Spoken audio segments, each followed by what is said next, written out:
Sunday, 20 October 1985. Worship of Divine Mother.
नमस्ते शरण्ये शिवे शानुरूपिणे अनुकंपे नमस्ते जगद्व्यापिके विश्वरूपे नमस्ते जगद्वंद पदारविंदे नमस्ते जगत्तारिणी त्राहि दुर्गे तामग्निवर्णां तपसा ज्वलन्तीं वैरोचनीं कर्षुष्टां दुर्गां देवीं सर्वप्रपद्ये सुतरसी तरसी नमः। ओम शांति शांति शांति हरि ओम तत्सत्। We pay our respectful homage to Goddess Durga, who rescues us from the depth of degradation and suffering. May we all on this holy day feel within ourselves her eternal presence, and thereby may we be drawn to her, which is an incarnation of compassion and softness. Let us meditate on the compassionate aspect of God, which is called as motherhood of God. Peace, peace, peace unto us all.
Sri Ramakrishna has elaborated the concept of Maya, which is very, very difficult to understand even by the most intellectuals.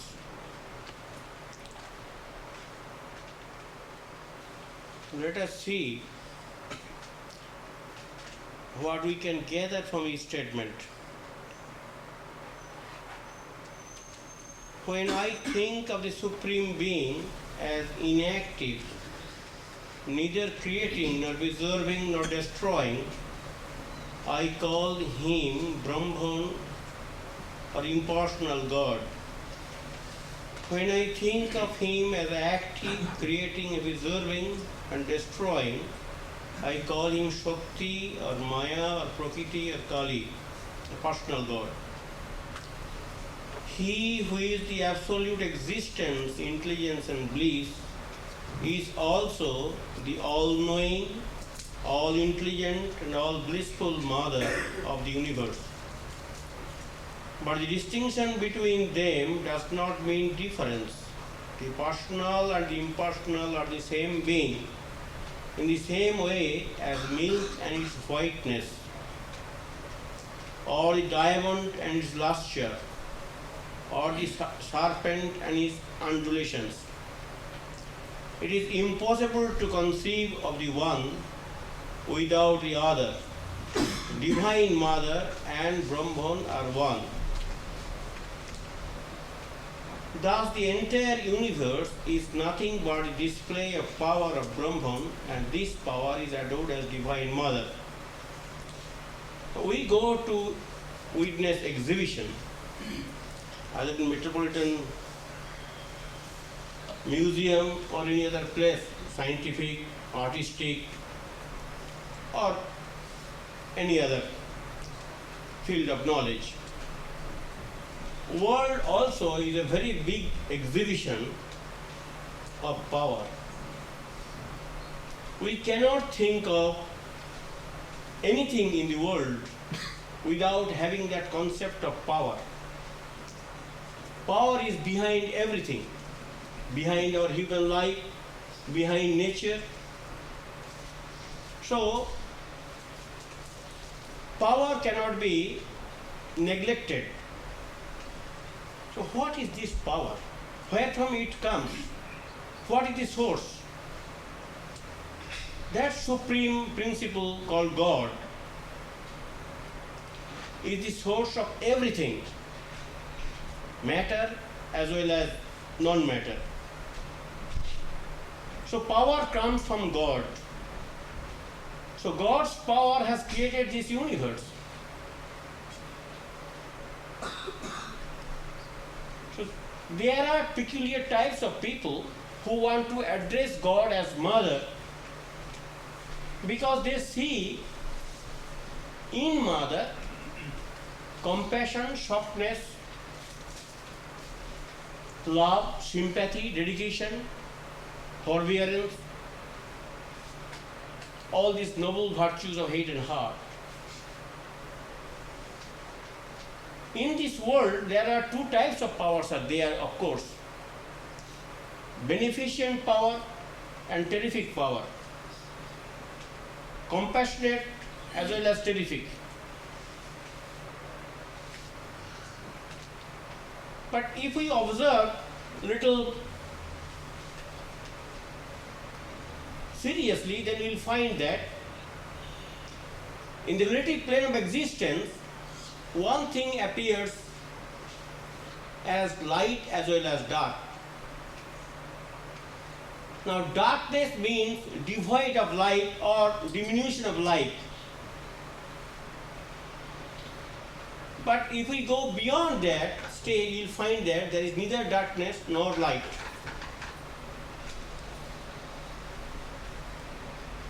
So God is, really speaking, impersonal.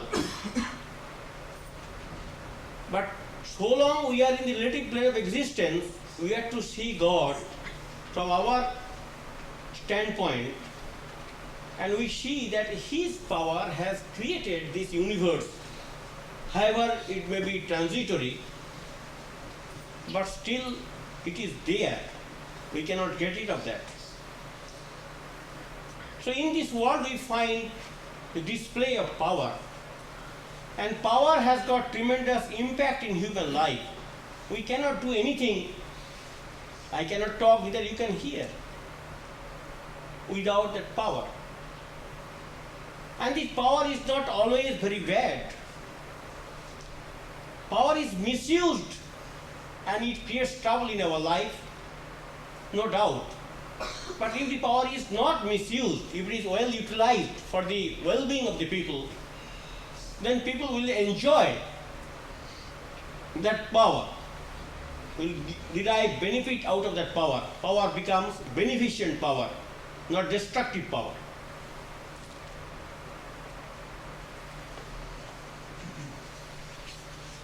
So as Ramakrishna says that power is associated with God.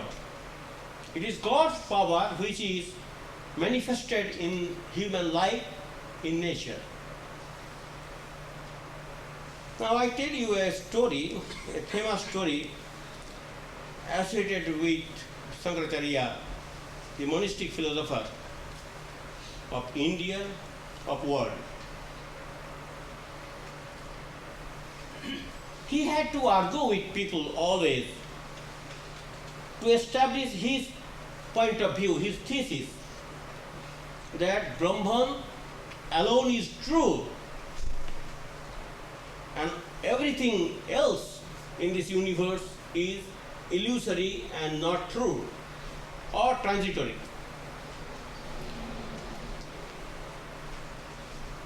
One day he was very tired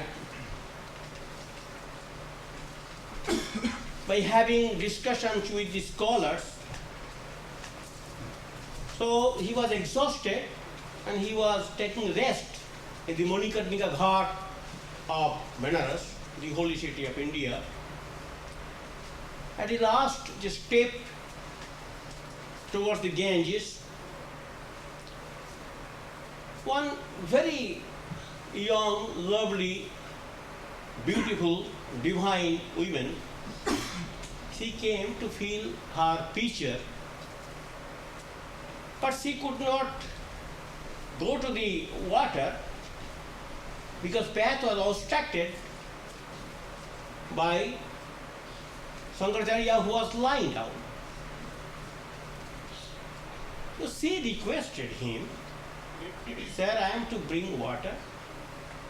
Will you kindly lift your leg so that I can go and reach water?" He told, "I am too exhausted. I don't feel I have got any capacity to lift my legs. I won't mind if you cross my body and reach the water." From Indian standpoint of view, from Indian cultural standpoint of view, it is sacrilegious for any person to cross the body of another. So she requested him again, "Sir, should I help you in lifting your leg? As you say tired, but I cannot do as you want me to do." So she pushed her leg, his leg, and went to the water and brought pitcher-filled water.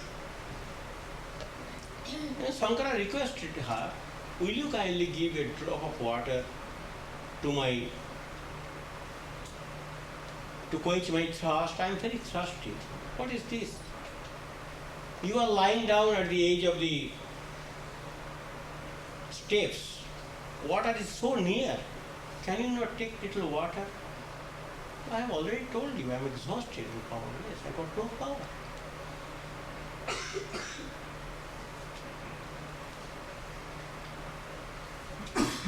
Then that lady told him, "Well, you always speak of Brahman and never give any importance to the power.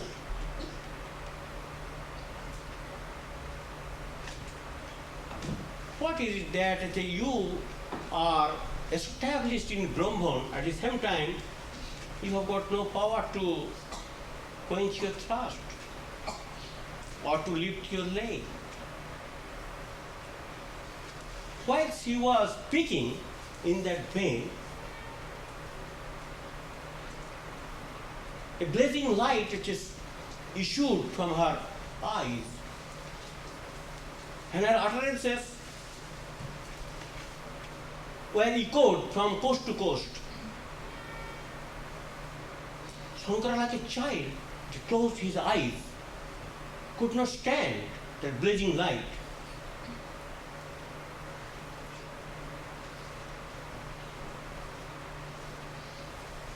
Then Shankara, being a great illumined soul, realized that power is a fact of life. And this power emanates or issues from Brahman. The Brahman in dynamic aspect displays the power. So when he opened his eyes and tried to touch her holy feet to be forgiven by her for her immodesty, for his immodesty, he found a mass of light and no body. So he at once hurried to the temple of Annapurna in Vishnu in Kashi and burst forth in his famous poem Annapurna Stotram. If you do not want to believe this story, you have to consider the modern story associated with the life of Ramakrishna, Totapuri and Vivekananda. Now Totapuri was also a knower of Brahman. Being nurtured in traditional school of Sankara, he also denied the aspect of power. Brahman alone is true and Brahman is impersonal, and the display of power that we find, it is Maya. So one day he was very much disgusted with his own body. He was sick and he became aware of Brahman. He had no further any use of his body. He has already realized the truth. So there is no necessity of having a body any further. So he wanted to get rid of this body by drowning himself in the Ganges. And Totapuri was fording the river Ganga from bank to bank. To his great surprise, he could not get any water where he can drown himself.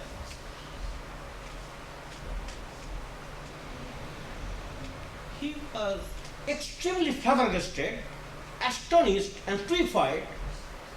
What's this? River full of water. And where the water has gone? Why I cannot drown myself? The divine power. So he was disappointed in attempting to commit suicide and realized the truth articulated by Sri Ramakrishna, that power is always associated with God. It is God's power that we feel and experience in this life in the universe. So he narrated his whole story to Sri Ramakrishna and for the first time accepted Divine Mother, the mother aspect of God, the creatrix of this universe, and entered into Kali temple, paid his obeisance to the mother. Vivekananda also was not willing to pay any obeisance to Divine Mother, was not willing to accept her presence or her existence. Brahman alone is true. You know the story, how Vivekananda was compelled to visit Kali temple and how he has to accept the presence of Mother, which cannot be denied because he saw before his very eyes the blissful picture of Mother.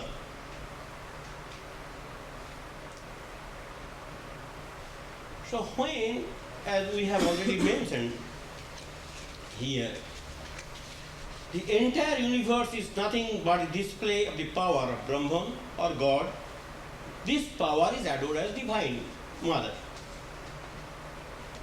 So if we try to, not that it's a mandatory for everybody to accept God as Divine Mother, certainly not. But there are certain peculiar advantages which can be enjoyed by the truth seekers if truth seeker happens to develop an intimate relationship with God as Mother.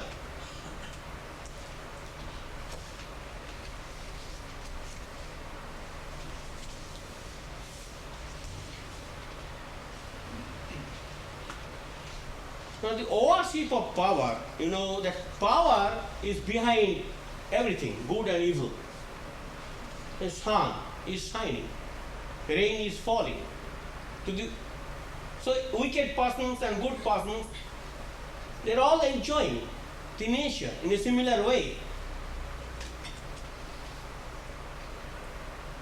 So God also, like benevolent Mother, is kind to everybody,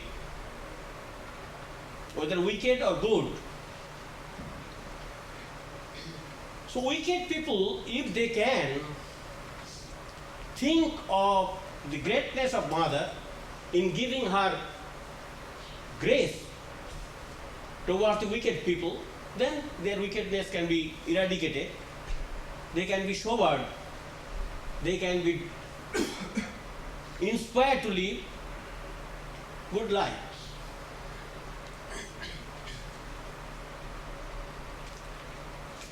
So God has got two aspects. One is impersonal, one is personal. God is the substratum or the substance out of which the entire universe has come into being. But that is not the only aspect of God. There is another aspect of God, the same impersonal God, non-dual God, immutable God, nameless, formless God, God beyond imagination, beyond comprehension, beyond mind, beyond intellect, as Upanishad writes. That subtlemost entity or principle also is within us, around us. Every bit of atom in this universe is permeated through and through by the divine ground. So this second aspect, the personal aspect of God, trying to reach the human life, trying to beautify it, embellish it, trying to shower grace on him or her, trying to befriend the wretched ones, can be accepted by some people as the motherhood of God, God as compassionate mother coming to the rescue of the prodigal children. The Durga means which rescues us from the depth of misery and degradation, from troubles and tribulations. So God in the form of Durga, God in the form of compassionate mother,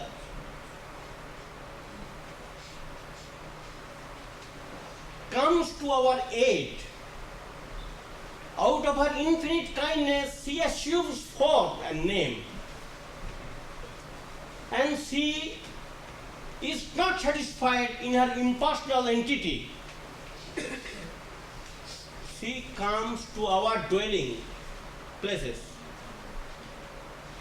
She comes to comfort us, to console us, to befriend us, to teach us, to guide us, to direct us, to inspire us, to impart the divine knowledge to us.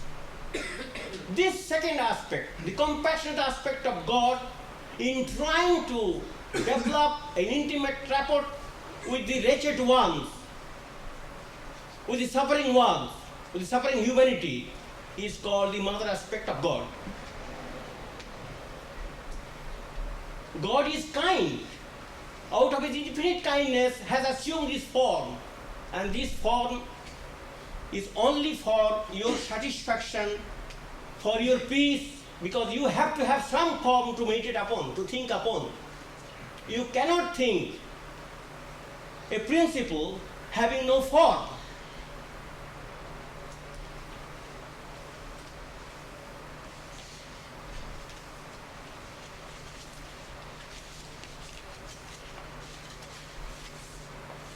So Nivedita writes, the soul that worships becomes always a child. The soul that becomes a child finds God, often as mother. But it is in India that this thought of the mother has been realized in its completeness. The religious literature of the Hindus since the Vedic days is rich with the references of God as mother. Now, Aditi, Usha, Sandhya, Gayatri, Prithivi, Durga, Kali, Jagadhatri, all these names and forms are known to the Indians from the very ancient times.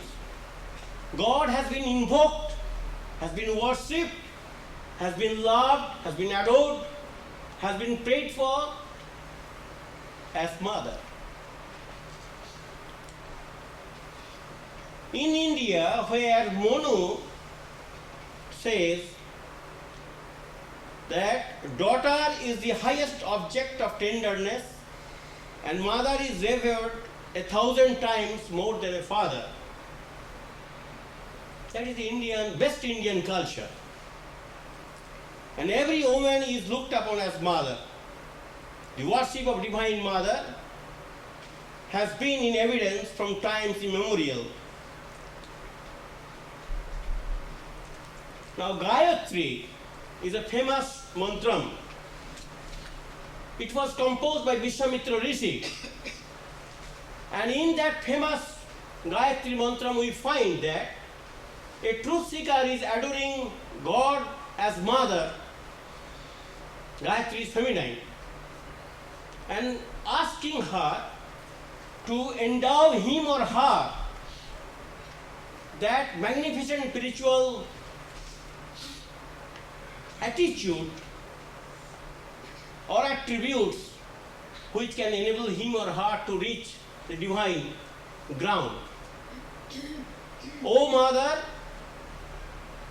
direct our mind and senses towards you. Help us so that our physical, mental, intellectual and spiritual talents can be directed towards you. So this invocation is very, very ancient, as famous, very sacred. The human being is trying to draw the attention of the compassionate mother, thinking God as mother, who will respond to the solicitations of the child. Sri Sankara, who established 4 mottos in India, one in the Himalayan, one in Puri, one in your Bangalore, and one in Gujarat. In 4 places, he installed Sarada Devi, goddess of learning, to protect the spiritual seekers, to guide them, to inspire them, to lead them to reach the goal supreme. So he asked his disciples to propitiate Mother, to worship Mother, and through the grace of the Divine Mother, or God in the form of Divine Mother, will help them to reach the goal supreme. And you know, he also composed many hymns which are very, very popular in Hinduism, which categorically articulates such a his attitude towards God.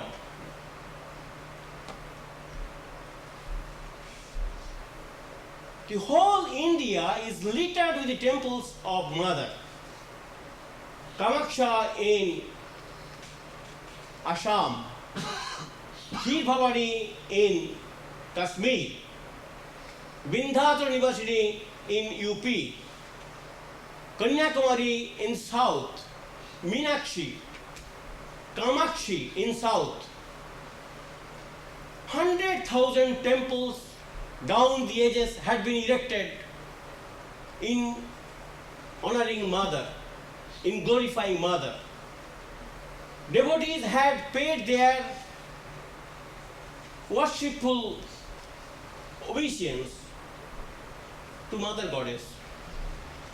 Not only Shankara, Madhacharya, Nimbarka, and Ramanuja, Chaitanya, everybody had extolled in some form or other the beauty of Divine Mother. And in our days, we find Sri Ramakrishna has also glorified motherhood of God.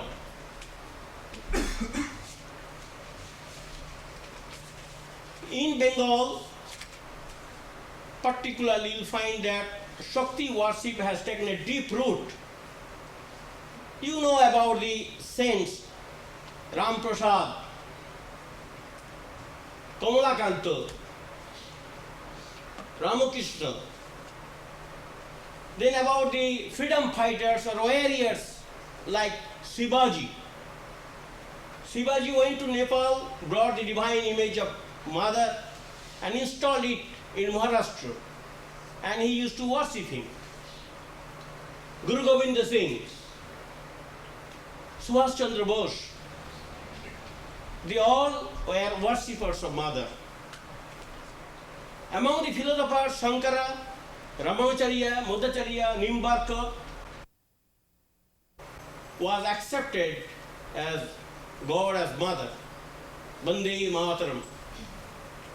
They paid their obeisance to their motherland as a replica of God.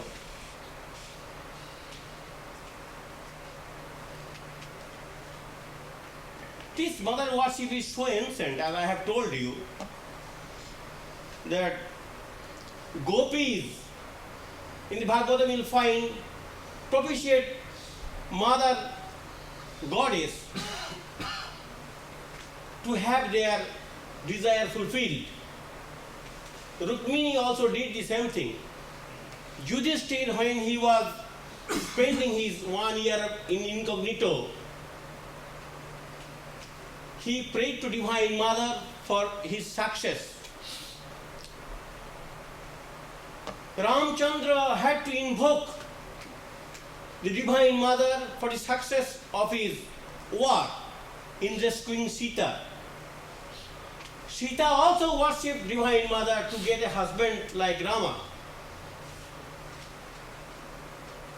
Even Arjuna was asked by Sri Krishna, it is written in the Bhagavatam, in the Mahabharata, to worship Mother for the success in war.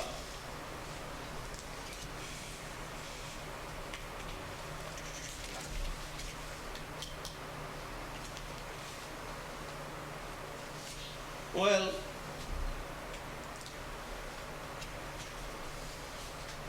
in some form or other, It is also worshipped in other traditions. I shall read a passage.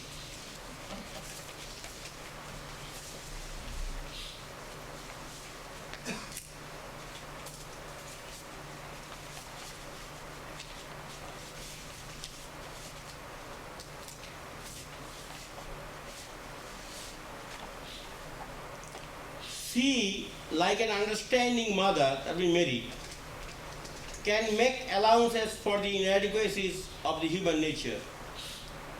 As Christ becomes more to be feared, trust is transferred to Mary.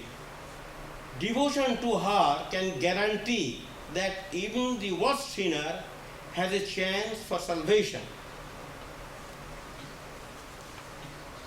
A mother's heart is much too tender to allow even the worst wayward child to be cast off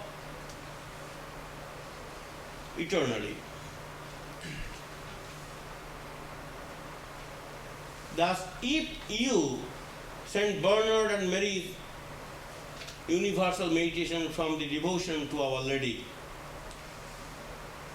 if you will not be submerged by tempest, do not run away your eyes from the splendor of the star.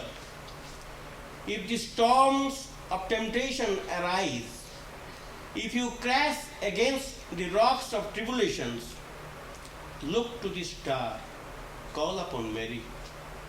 If you are tossed about on the waves of pride, of ambition, of slander, of hostility, look to the star, call upon Mary. Let her name not leave your lips, not your heart, and that you may receive the help of her prayer. And do not cease to follow the example of the conduct. If she holds you, you will fall. If she protects you, you need no fear. So the same attitude is also found in other traditions, in some form or others.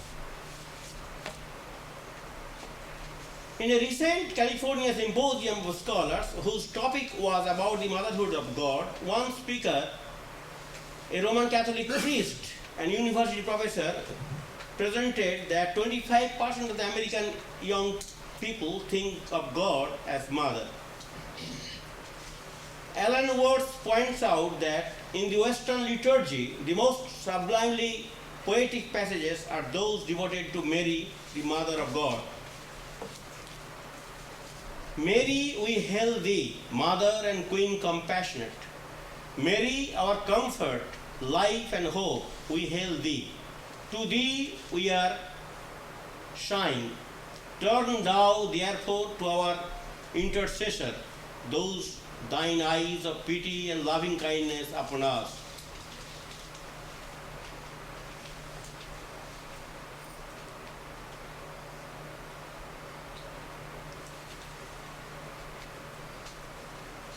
Now there are certain privileges, as Sri Ramakrishna points out, associated with this attitude of worshipping God as mother.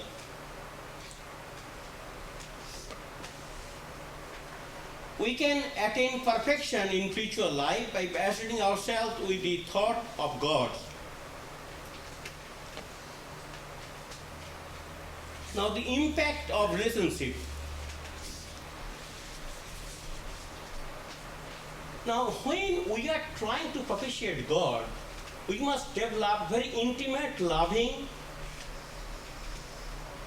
rapport with God. If we want to be benefited by our conversation, we must be friend, intimate friend.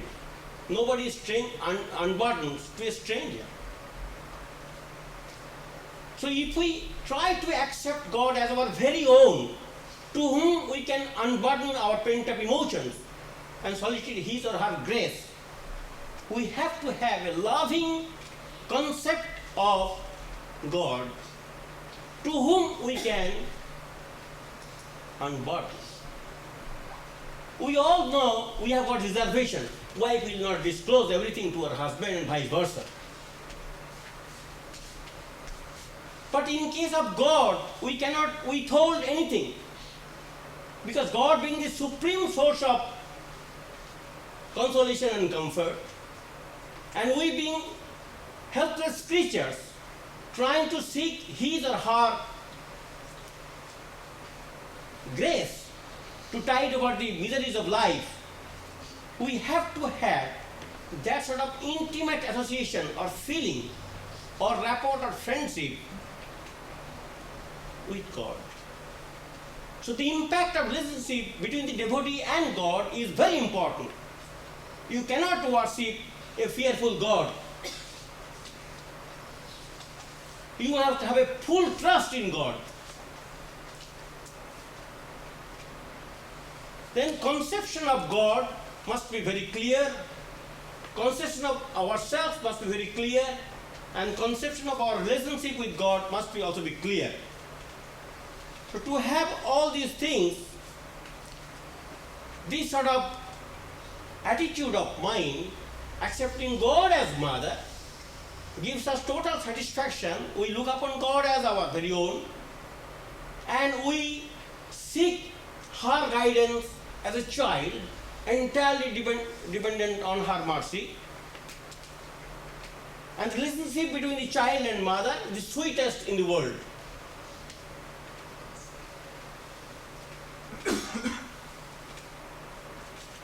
Well, you may say that, well, why God should be called his mother? Well, God has given birth to this world. Brahmanda Prasavini. She has the act of mothering helps us to understand her and accept her as mother. Of course, it's peculiar mentality. You may not accept that, not that it is a compulsion. To a child, the mother is the repository of all powers. So child always look upon mother as a source of protection. She may even quarrel with, she or he may be quarrel with rich person, thinking that the mother will protect him or her. Then the most important barriers in not having fulfillment in spiritual life come from the two sources: our clamoring senses, trying to get its satisfaction in organic life, our sensuality, our impulses, our body consciousness is the greatest obstacle which creates impediments in our spiritual life. This can be to a great extent controlled by having a concept of mother and child relationship. If we look upon God as mother, then gradually these sort of impulses can be controlled. And again, the ego is another hydra-headed monster which also does not allow us to see the benign face of God. And Sri Ramakrishna says that ego is the source of all evils. Ego blocks our passage.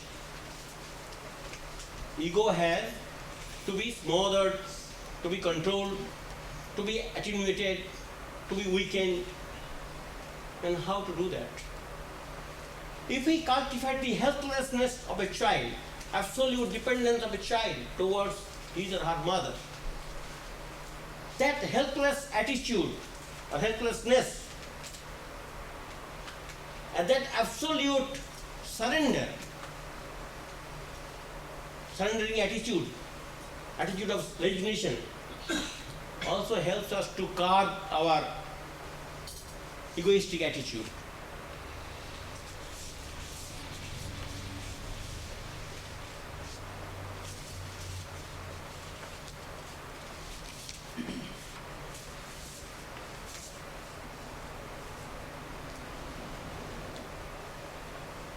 Well, there's a beautiful story in Kinopanishad which says, God being the source of beatitude, even the gods and goddesses sometimes are forgetful of that supreme teaching. So there was a war between the demons and the gods, children of light and children of darkness. You will find that in this world always that sort of tussle is going on between good and bad. Bad people want to dominate and good people want to dominate the others. So this sort of battle is going on constantly down the edges in all countries. One time, gods, children of light, scored victory over the demons and they were elated with fright. They were proud. They were insolent. They thought they have achieved this victory through their own powers. So God comes to our rescue. Who will come to rescue? When we are proud, when we develop our egoistic attitude. So God has to come to teach us. Sometimes He teaches us gently, sometimes by giving a knocks. That's a hard way of teaching.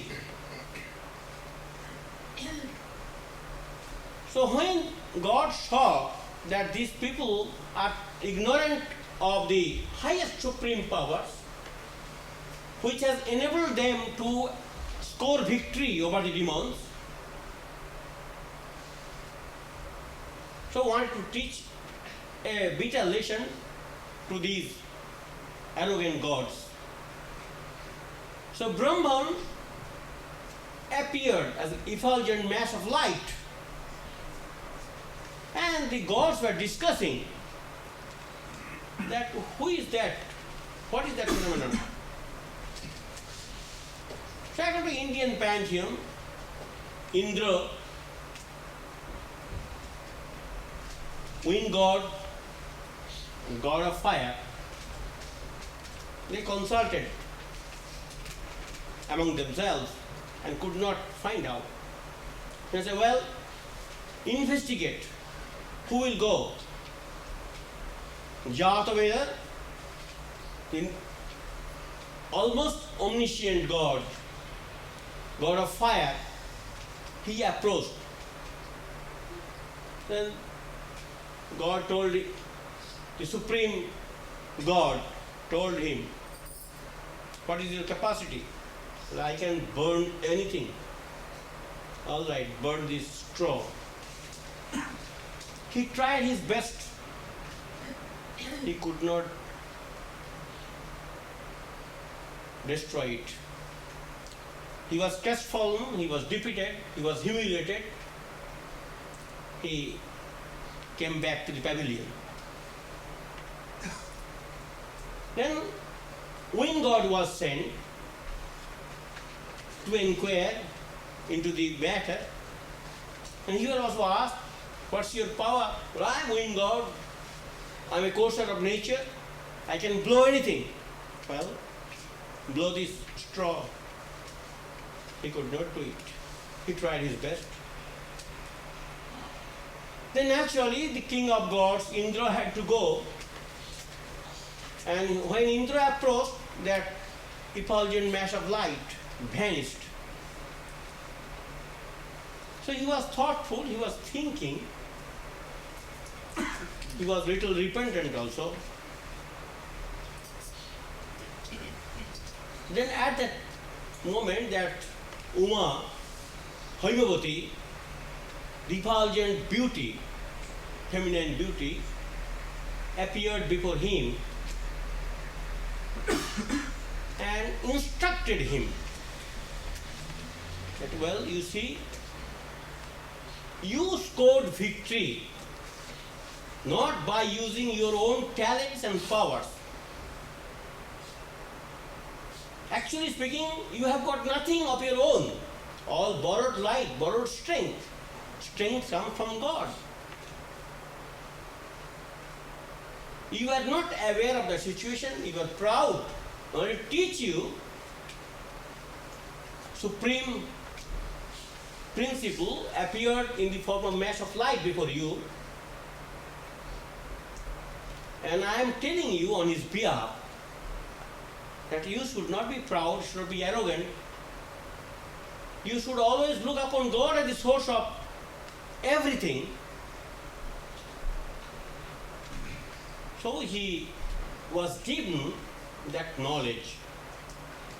Sri Ramakrishna says that Maya has got two aspects, Vidya aspect and Avidya aspect. Avidya means such a which alienates us from God, from godliness, from good life. And Vidya means which promotes our goodness, our godliness, our virtue, which unites us with God. Here we find that Uma or Himavati, which is all inherent power of God, that Maya, Vidya Maya, help them to understand, come nearer to God. Understanding, comprehension, knowledge, wisdom are very, very important to have peace, to have harmony. So there are two powers are there in the world, Vidya Shakti, Avidya Shakti.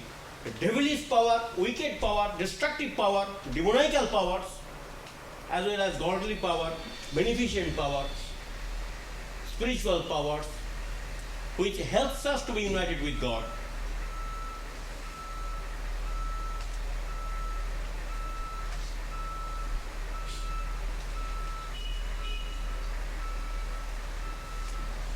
Well,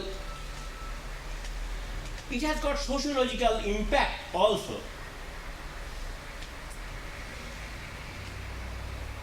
To look upon women as mother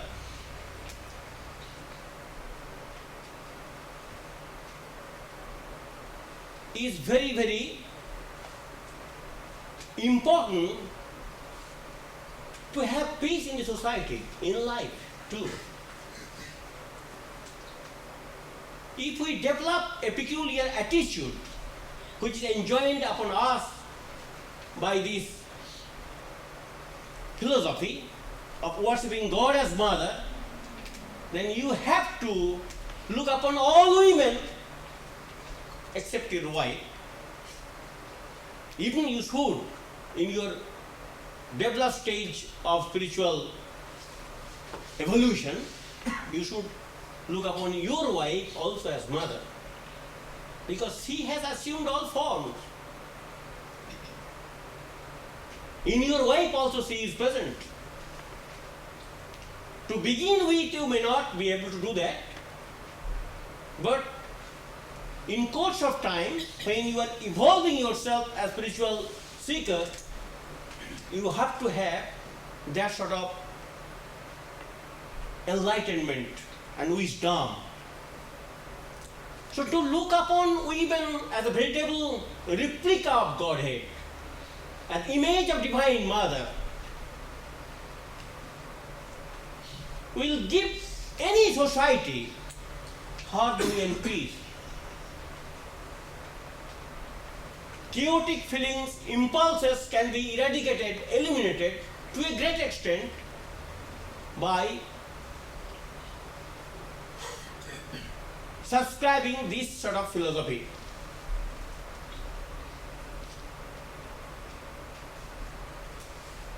Well, mother is always very indulgent. Everybody knows that. I have quoted Christian tradition also, how Mary is looked upon as Savior and Redeemer, because through the help of Mary, Christ can be approached. Mary is acting as a mediator between the truth seeker and Christ. So mother being very indulgent, a prodigal child, a wicked child, a hopeless child, a degraded child, is also expected to get his or her salvation and redemption,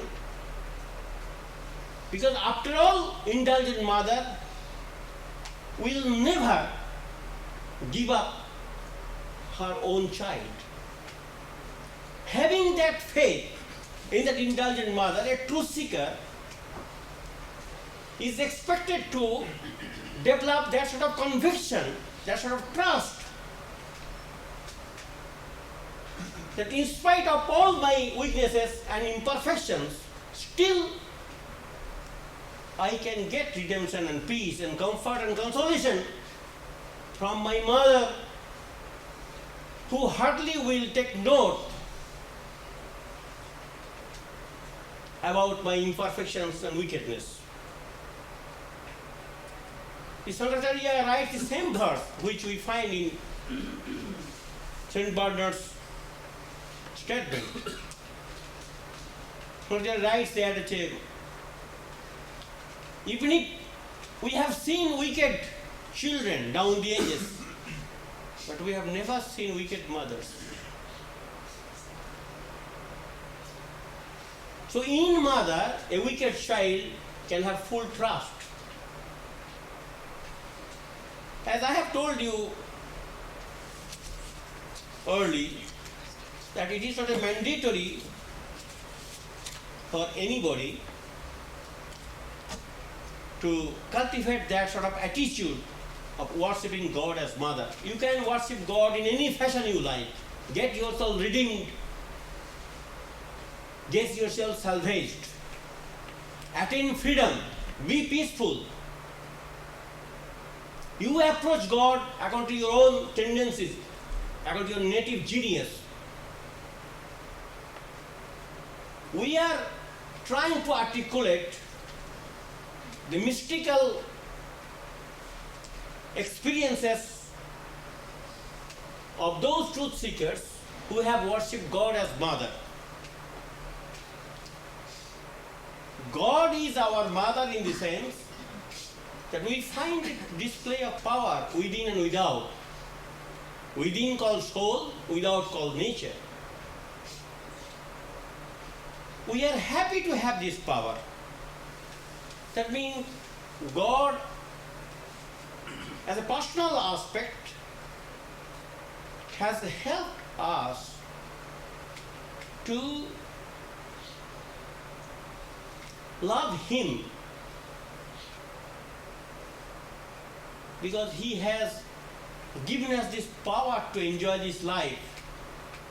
So naturally, a grateful one, sincere one, thinking one, we look upon God as a source of beneficent power which has enabled them to live their ordinary life. So when we enjoy our life in our own ordinary way, a thinking one will think, well, it is God who should be given credit. He should be thanked. Because He has enabled us to enjoy our life. He has given within us the power to enjoy. He has created nature for our enjoyment. So this sort of thinking, this sort of attitude of life will help us to reach the abode of peace by accepting God as mother. Let us accept God as father or mother. Certainly He is father as well as mother. He is also impersonal. Let us approach God according to our capacity, according to our native genius. Let us look upon God as our very own.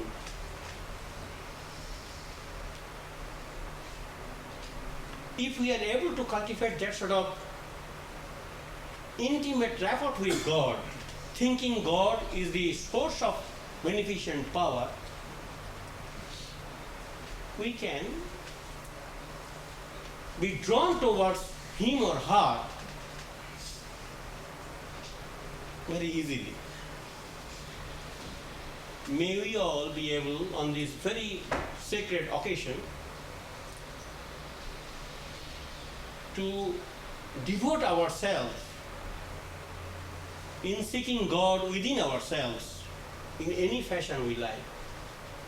May Mother Durga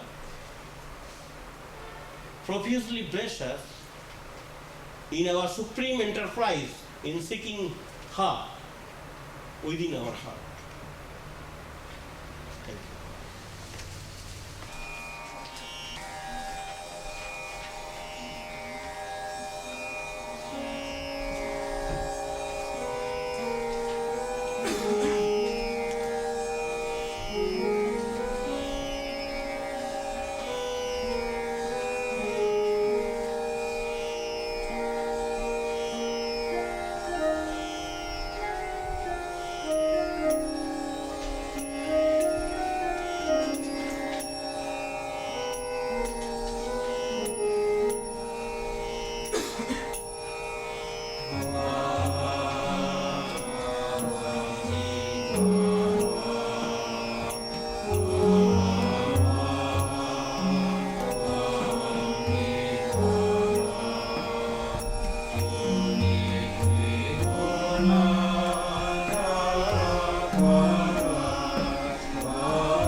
one little business talk. Daylight saving ends next Sunday, October 27th. Clocks are to be turned back 1 hour.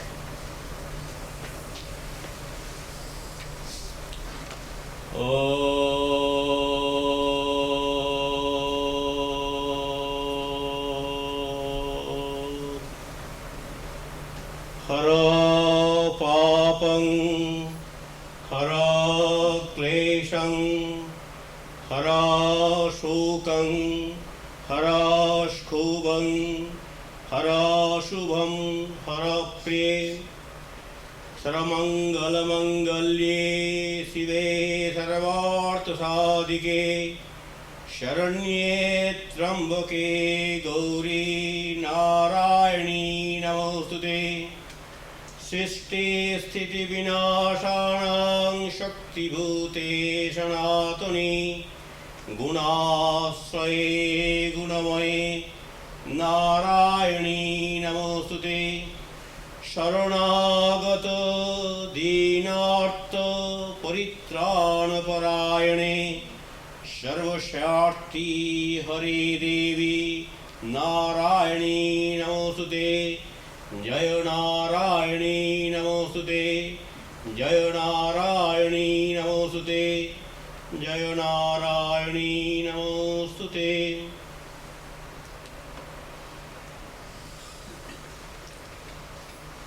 We pay our salutation to Mother Durga.